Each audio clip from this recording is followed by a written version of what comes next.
Hello, you're welcome to the only show that brings you happenings in the world of diplomacy and international relations. My name is Harriet Nati. The show comes off every Saturday between the hours of 4 to 5 o'clock p.m. on Pan-African television. We are also beaming across our social media platforms, Facebook and YouTube, DATV Ghana, that is our handle. You can always join us and catch up with all the latest in the world of diplomacy and international relations. Well, today is another day where we have keenly followed events from the world of diplomacy and international relations. We are talking about Ghana's diplomatic circles, and this time we are focusing on the ministry in charge of Ghana's international relations, the Ministry of Foreign Affairs and Regional Integration. I am sure you've been monitoring events on the ground. Over the week, we saw the Minister for Foreign Affairs and Regional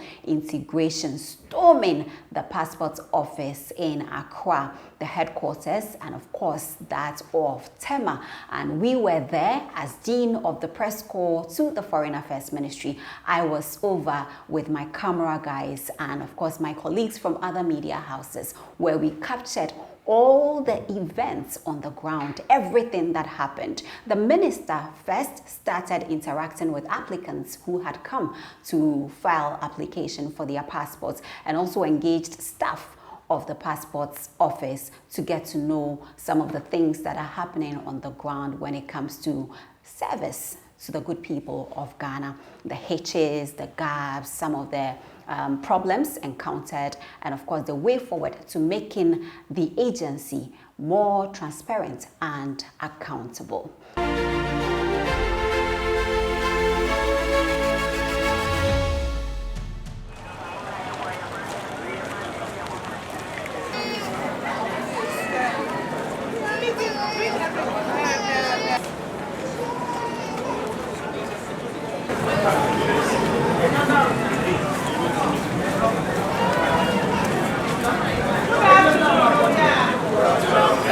It is because of you that we are here, to ensure that you have a good service. We are going to stop the operation for less than 30 minutes to talk to our officers. So please bear with us. It is just to make sure that at the end of the day, the service that you apply for is what you get, a good service. Inti yapamucho yabe delay mu be 15-20 minutes be yenche. We need to be able to engage with all the officers who work within the passport application center. So please forgive us if we stop the service for a little while. Did everybody hear me?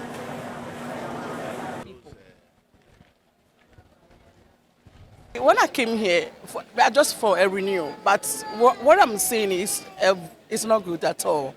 As a grown-up person, we are all human beings.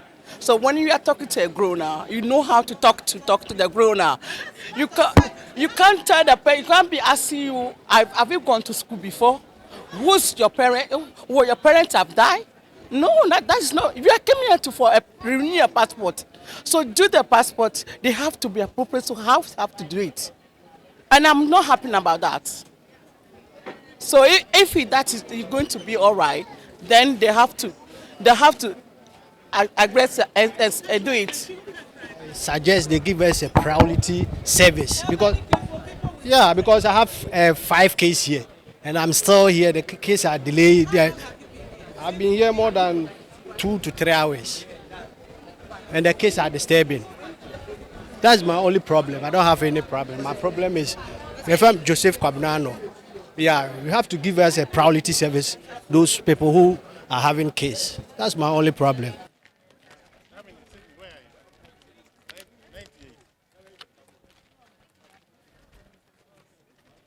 I'm sure you will realize that this is not the normal way that I interact or engage with the officers who work from the different agencies and my own Ministry of Foreign Affairs when I come to the passport office. This is a very unusual way of engaging. I found it necessary to come here to engage in this way and not visit you in your offices as usual, because I want to see everybody who works here. The Ministry of Foreign Affairs is the sole ministry responsible for the issuance of passports.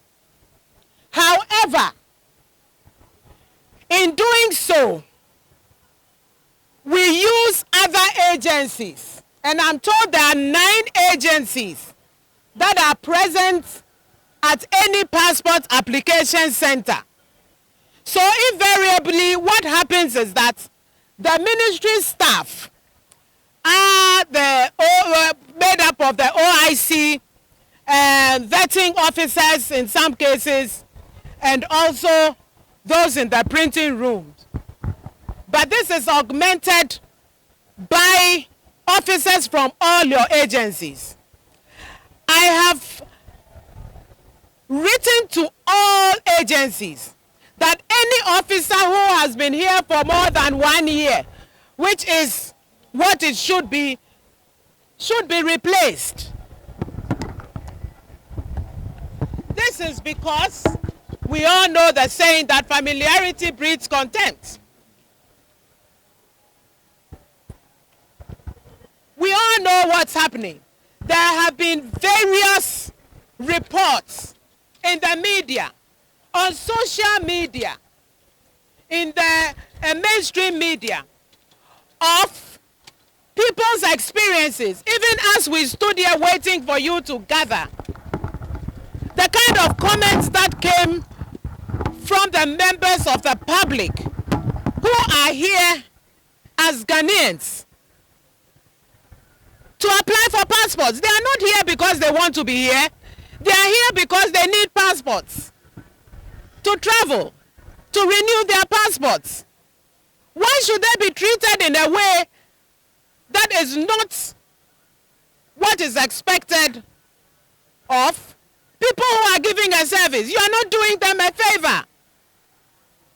In fact, their passport fees and the taxes of Ghanaians pay you all respectfully. So when they come to you, treat them well.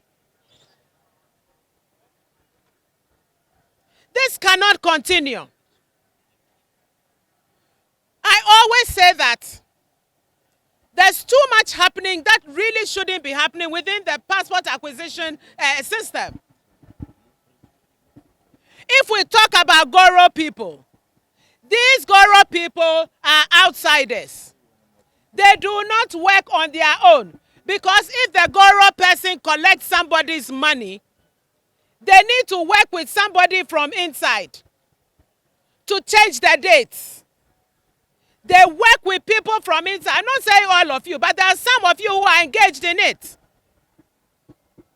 And this should stop. The blame is always on the Ministry of Foreign Affairs. Meanwhile, it's the agencies, and I'm sure even some of our staff are involved. Public servants who are supposed to be giving public service to Ghanaians. The Vice President has led the digitalization effort with my support and all of my officers to put in place an online system. Now the online system is being manipulated so that people can make money off it.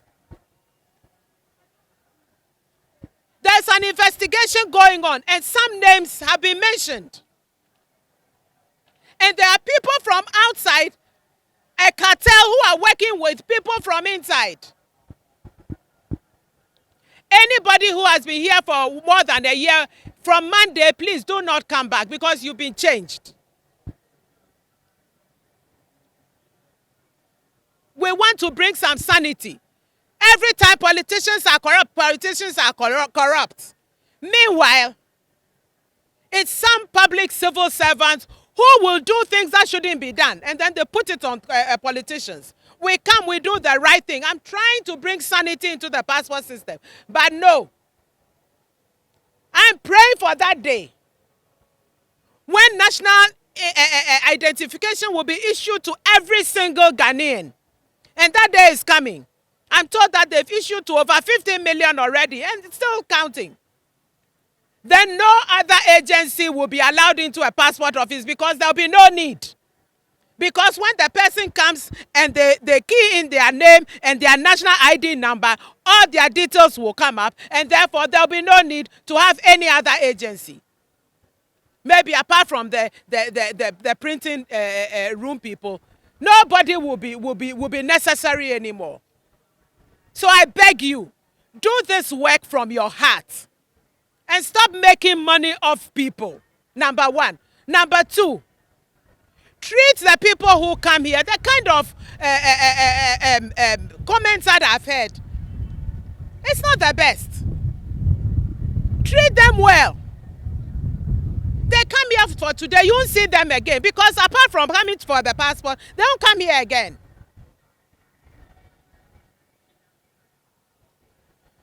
So I thank you. I needed to have this eyeball-to-eyeball conversation, not come to your offices. I needed to do this because it's becoming very serious. And many of you are under investigation and you are not aware.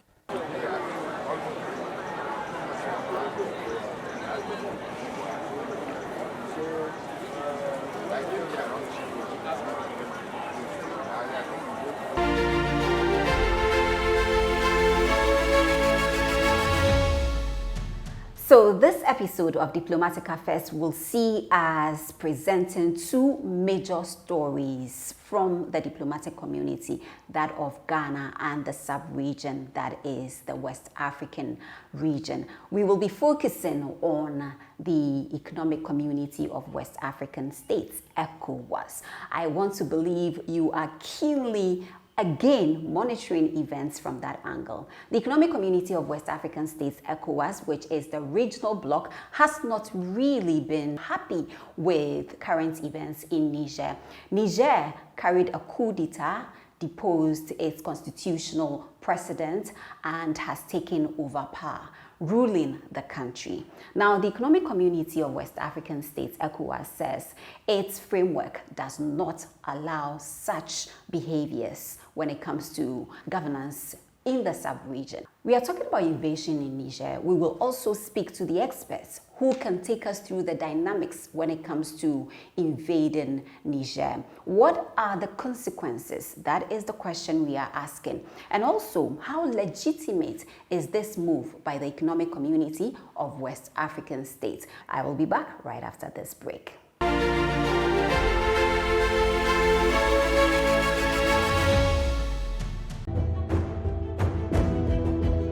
In previous seasons, you saw this. You are not allowed to hawk or preach in commercial vehicles. The perception in Ghana is abortion is illegal, and we don't follow up with the exceptions. The existence of the customary marriage is no prerequisite for the ordinance marriage. Yes. And now, are you ready for this? Some people express the fact that they don't go on leave with pride. Accumulated leave, like they term it, is illegal. Because in Ghana we don't have enough lawyers, and the accused can apply for bail where he has no lawyer.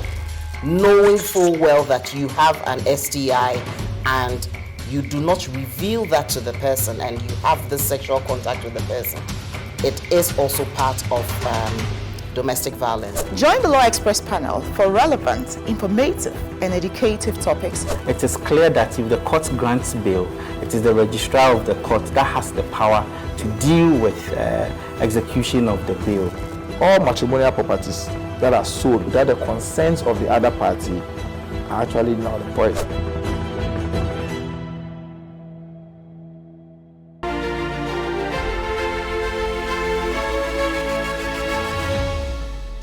The issue of corruption, the United Nations Office of Drugs and Crime has listed the Passport Office as one of the corrupt institutions in the country.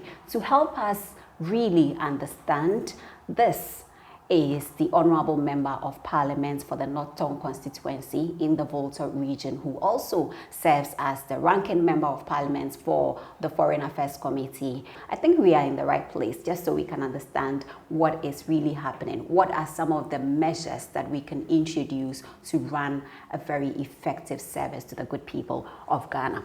Honorable, hi. It's good to see you again. Thank you so much for your time. The pleasure is all mine. How are you? I'm fine, and congratulations. You're doing very well. I follow your show keenly, and you are enjoying the monopoly on the airwaves, so keep it up. Well, we are here because we've always had the likes of you holding our hands through, so we really appreciate it as well. Thank you. Now, Honorable, I'm sure you were listening to my intro keenly. First, let's talk about the UN Office of Drugs and Crimes report, stating the Passport Office as one of the corrupt agencies or institutions. This goes to the Foreign Affairs Ministry. What do you make of this?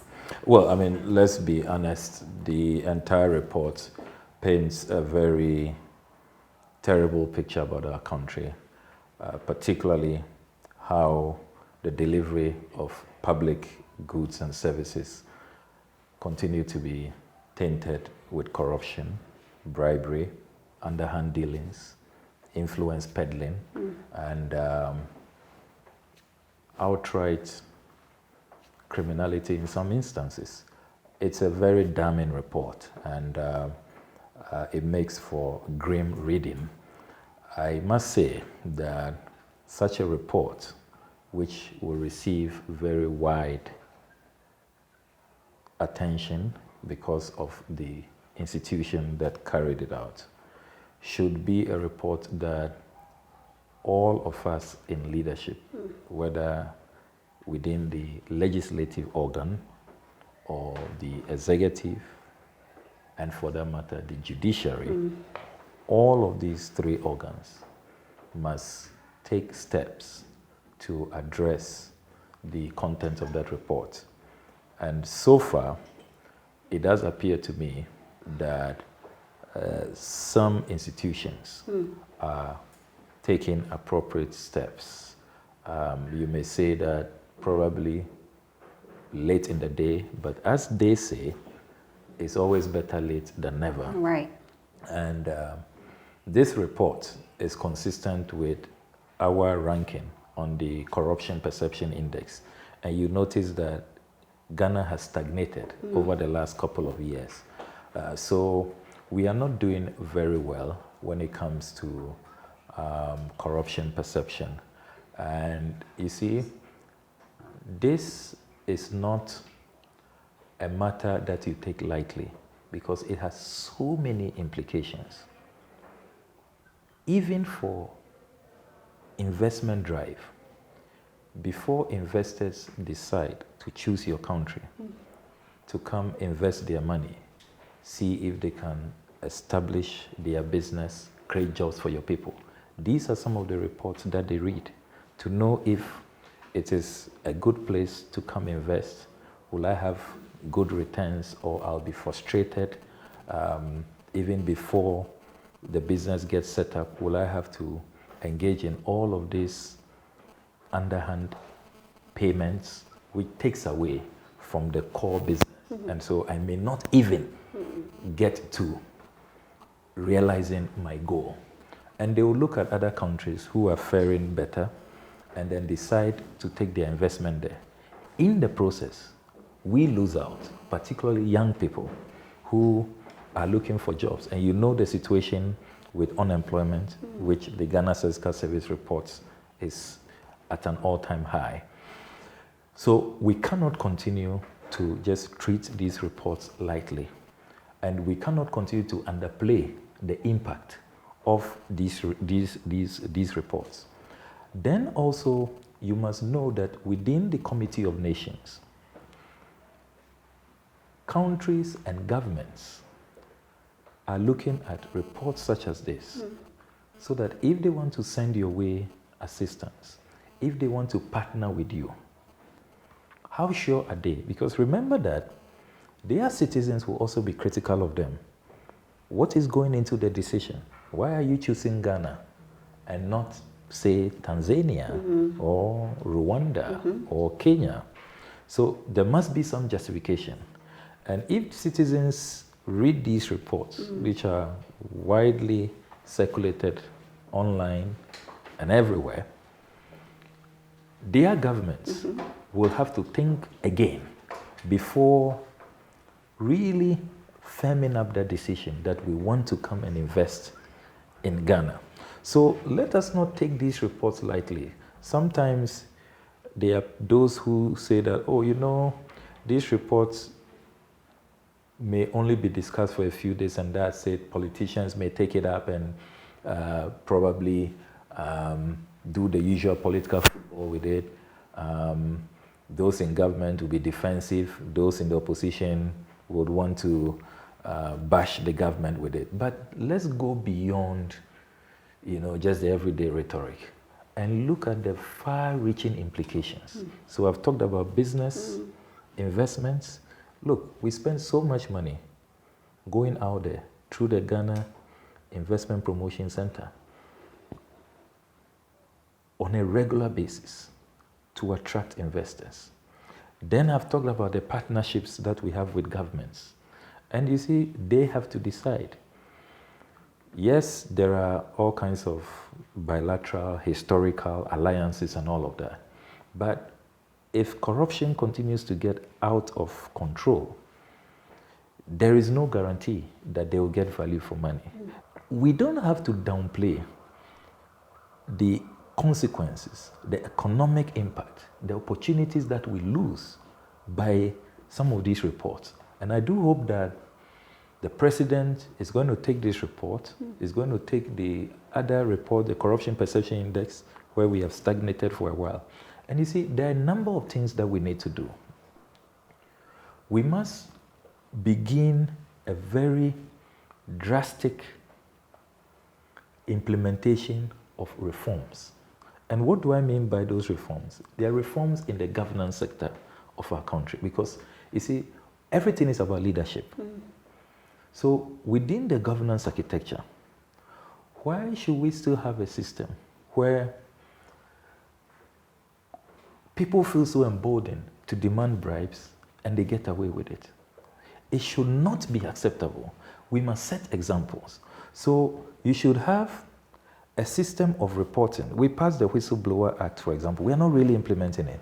Where people, anybody who encounters any official, whether you're a politician, whether you're a public servant, whether you're a civil servant, who is making such demands, it should be possible for that person to go to a particular office, report, and be protected. And let that person be dealt with. Let there be severe sanctions. When people see that, look, this is costly, there are serious punishments coming your way. The cost of corruption. I mean, there are all kinds of figures all over the place. Sometimes it's estimated that annually, the billions of dollars that we are losing from corruption. Imagine if those monies were kept in the kitty. See the state of our hospitals, women still delivering on the floor. See the state of educational institutions. Anytime you in the media go out there to check the state of our schools, I agree. You know, without furniture and all of that. All in all, you corruption hinders the development of the country. Exactly. It is a mass murderer. There are people who are dying from diseases that can be cured because we just don't have the equipment to use. And that is why they died. Or we don't have, those hospitals could not buy some medication. And it's because those funds have been diverted. There are people who are at home now without jobs, graduates for years, just because we couldn't find that money which has been diverted to establish an industry where they can work. So we must think about it more deeply, more broadly, and have a new leadership approach. And it must start from the top. You see, I have been quite disappointed that the current leader is in a hurry to clear people, to say that, oh, they are not guilty, and to be, you know, you see, so those who work for him know that, oh, there will really be no punishment, there will be no sanctions, the president will rush to my aid. When you know that your boss is no nonsense, that even before it is established, he will take a very strong view, And if it is established, you are gone. You are a goner. You are dead. You will see that attitudes will be different. So definitely. So I mean, this is a very important subject that we should be discussing always. And you know, there is a former ambassador, I think it was a former Dutch ambassador, who said that one thing as he leaves the country, he's not able to really reconcile is how we are very religious, either Christian or Muslim, and yet anytime he reads the corruption reports on Ghana, it doesn't reflect. It doesn't in our reflect. Doings it's not or commensurate. attitude. You know, exactly. so probably even our religious leaders in our churches and all of that, we should take this matter up and do something seriously about it. You talked about a new leadership approach. Let me come to this move by the Minister for Foreign Affairs and Regional Integration, Honorable Shirley Ayokobotre.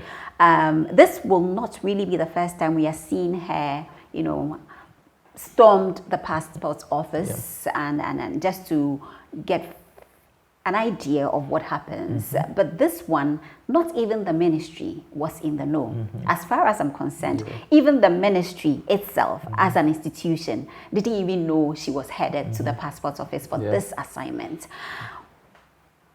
What does it mean? This is a big move, and you're talking about a new leadership approach. Is this commendable? Yes, I have publicly commended the minister, and I have taken the view that this approach is helpful. I mean, her intervention brought memories of Professor Mills, if you recall.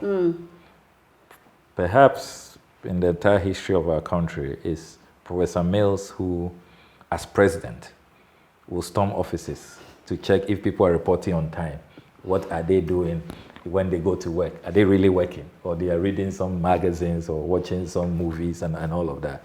And so I remember as Deputy Minister of Information at the time, it say, hey, you don't know when Professor Mills may come to your office. You sit up. You better sit up. So everybody was sitting up. So it helps. Don't underestimate the impact of some of these things. When you know your boss can just show up uninvited. You know, so it's not an armchair boss. Your boss could just decide to appear on the scene. It helps. So I have commended the minister. Aren't we tired of, ministers just go to their office, they just sit at their desk. Everything is by appointment. We know when they are coming. Everybody dresses up the place nicely. Everybody is well behaved, well dressed, and then we welcome the minister. There's even a welcome party at the gate before the minister arrives. Aren't you all tired of that? And is that not so pretentious? Does it really, give any minister or any, head of a public institution the real picture? So I have commended the minister, and I think that we should see more of that from our ministers and other high-ranking public officials. However, I have also added that there are some aspects to this whole development which deserve our attention and our consideration.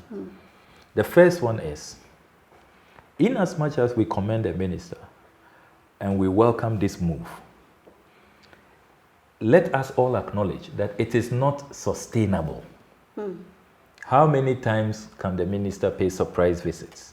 She has other things to do. She has other assignments. Foreign minister will be traveling a lot, attending to our international obligations and all of that. So it's not a sustainable path, even though we welcome it and we encourage her that as much as possible, let's see more of it. But it's not sustainable. So we must acknowledge that. The second thing we must acknowledge is that this whole development, if the minister had paid a surprise visit and everything was working well, nobody is frustrating the system, collecting bribes, engaging in dubious conduct, then we can say that those who the minister appointed as head of that institution are doing a good job. To the extent that the minister comes to meet such a sordid situation, an unpleasant situation, it means that those in management, there is always a director of the passport head office. there's a deputy director. It means that somebody is checking their responsibility. And I am sure that they themselves reflecting would not be proud of what has happened. Because it shouldn't take your boss. That's your duty. It shouldn't take your boss to arrive on the scene and have to fire people, impose sanctions for the right thing to be done. You yourself should have questions to answer. And in a lot of jurisdictions, by now, whoever is even director of the NC will have resigned long ago, will not even wait to be fired. So we must also acknowledge that this development brings to light how people who are given roles, functions to perform, don't really perform their functions, check their responsibilities, abdicate. And so you see, if the minister had announced that she was coming, you will have seen how everything will have been papered over and all the cosmetics will have been done. But a surprise visit and see how they have been exposed. So they have questions to answer. And I hope that the minister will not only focus on those low-lying officials who have been dismissed. Because, you see, they are only a reflection of the management and the kind of ecosystem that has been created by the management. So those at the top should also have questions to answer. It shouldn't be just the low-lying officials. So that has to be done.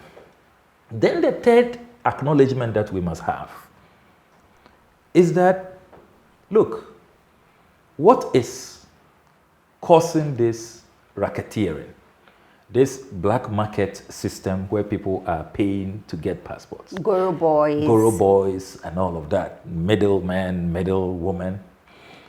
What is happening is that there's a backlog. I remember at the level of the Foreign Affairs Committee, we received petitions from numerous people, constituents, non-constituents. So we decided to summon the ministry, the passport office, and the vendor. I recall the first meeting, the vendor didn't show up. We sent very strong warning that they must show up at the next meeting. They did. And then we discovered that apparently there is a backlog, about 11,000 passports. Uncollected.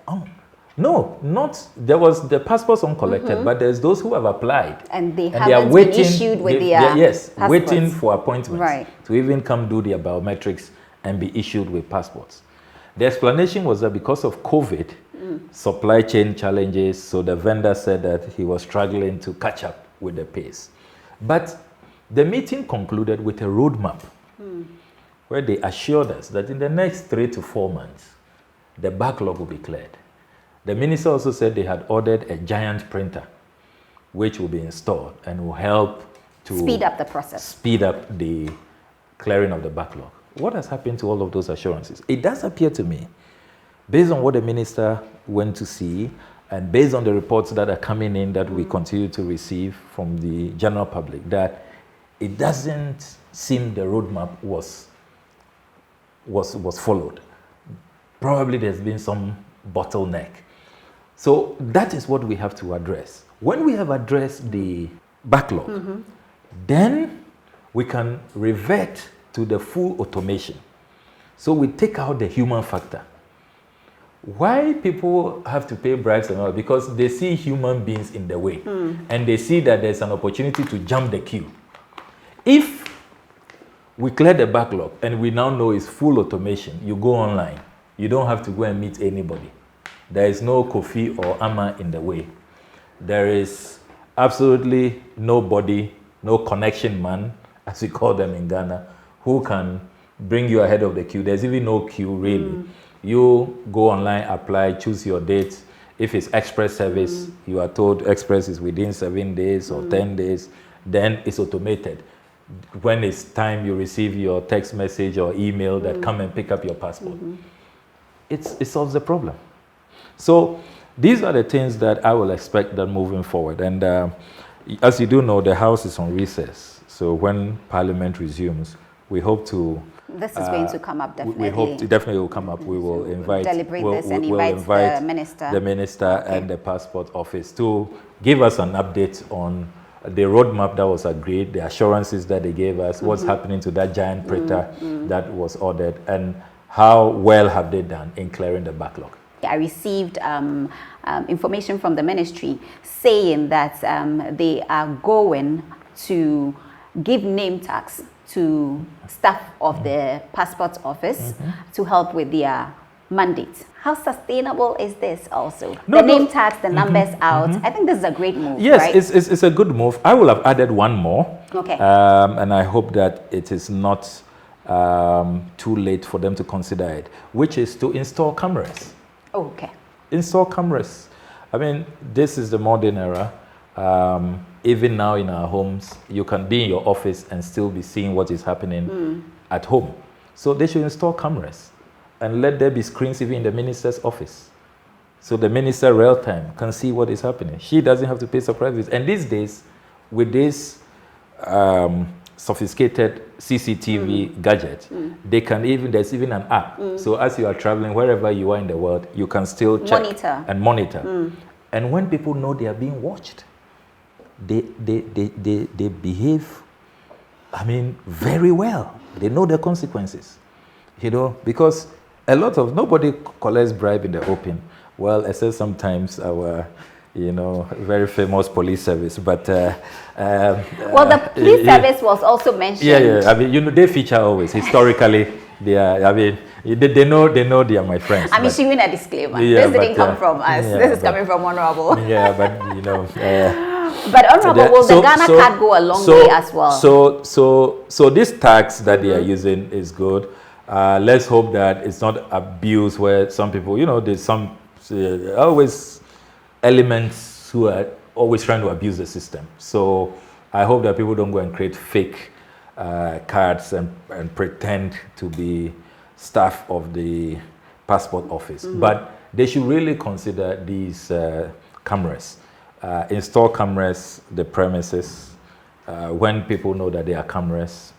That alone, just the fact, even if you'll be surprised that the camera may not be working, it may be faulty. But the sight of it. But just knowing that, hey, there are security cameras will go all a long over. way to help, It will right? go a long way to help. That is not to say that cameras shouldn't work. They must work No, they must at the work. end of the day. They But must Honorable, work. the last one, let me just say this before you go. The minister also stated that the Ghana card will go a long way to play a very significant role in the operations of the passport agency or the acquisition of passports in Ghana. What do you make of this? And that this would somehow prevent the daily human contact.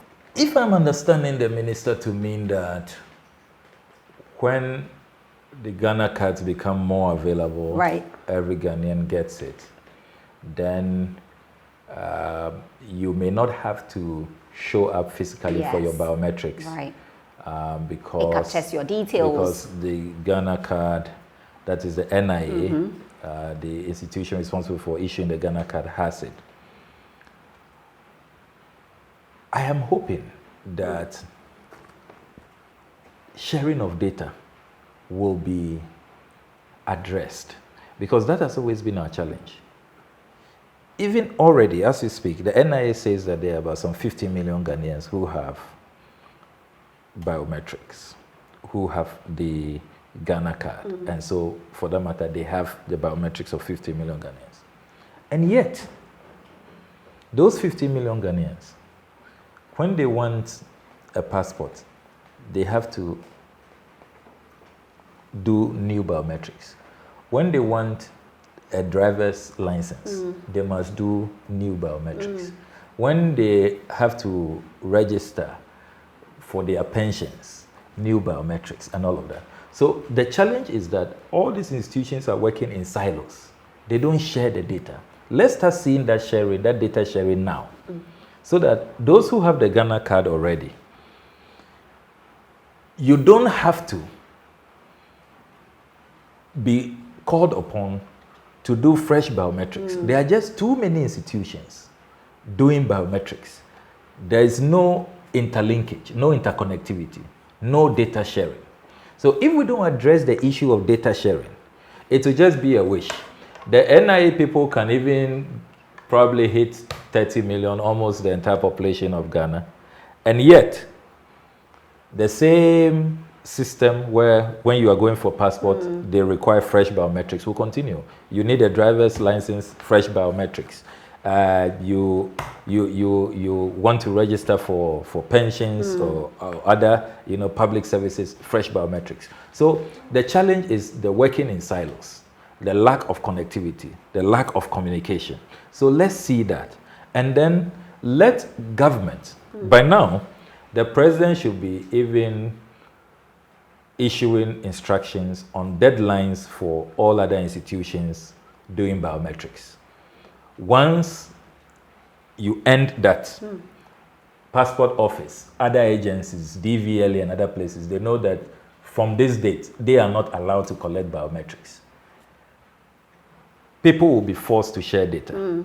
And the NIA people will also then expedite work and make sure that everybody gets a Ghana card. So it's not just the issue of everybody getting their Ghana card, but it is how that data will be shared, how there will be connectivity, and how we can make sure that the credibility of the database is guaranteed at all times. Thank you so much, Honorable, for your time. We really appreciate it, as always. Thank you so much. Pleasure. Always a pleasure. Okay, so that was the Member of Parliament for the North Tongue constituency, Honorable Okudzeto Ablakwa, Samuel Okudzeto Ablakwa, who also serves as the ranking member on Ghana's Foreign Affairs Committee, Parliament, talking to us about the move by the Minister for Foreign Affairs and Regional Integration, storming the passport office to, get a first-hand information on the operations of the agency, and which somehow has gone a long way for them to